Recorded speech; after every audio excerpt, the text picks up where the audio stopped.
When I first sat down with Josh Trank to hear about the story and what was going to happen, I didn't have any preconceived notions of what these characters go through or anything.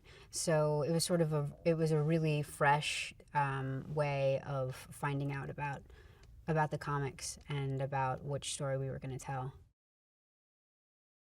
There aren't that many women in superhero films, and so when one comes along, for me, because I love those kind of movies, I definitely was excited about the chance to play her.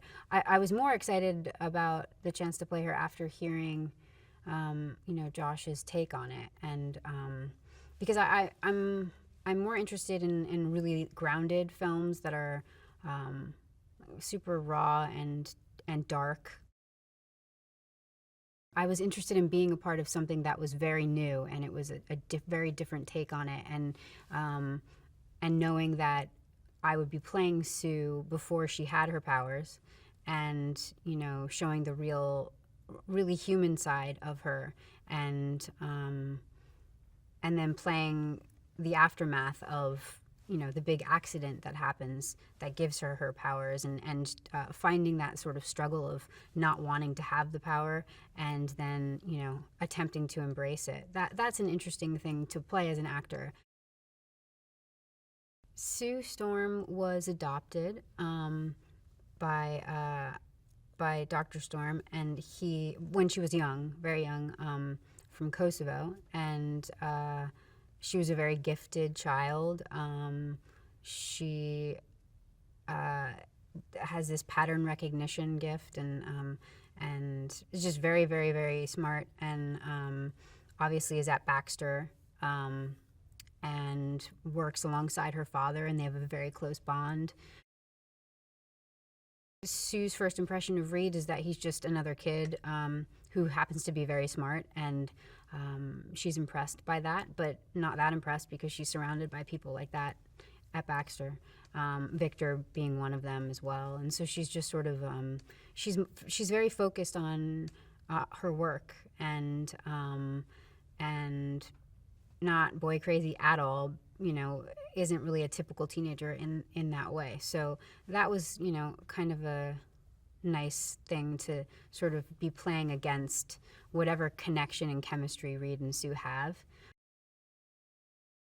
Having this thing that constantly happens to her that she can't control at first is terrifying, and completely devastating, and very isolating, and Sue is kind of an internal person to begin with. So the fact that she goes invisible is very specific, and something that stems from, I think, just her childhood and other things as well.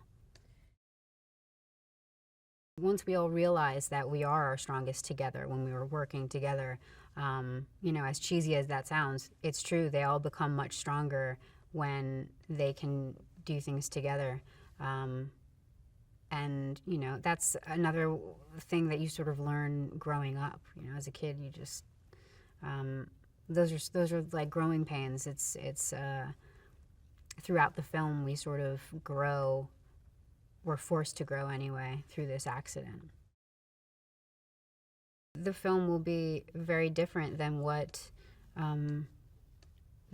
people expect it will be, and hopefully it will be very grounded and moving, and people will connect to it, on a human level, and so I mean, watching something that's fantastical is always, I think, fun, but it's not really worth it if you can't relate to the characters and relate to their experiences and their growth, and so hopefully people can connect with that.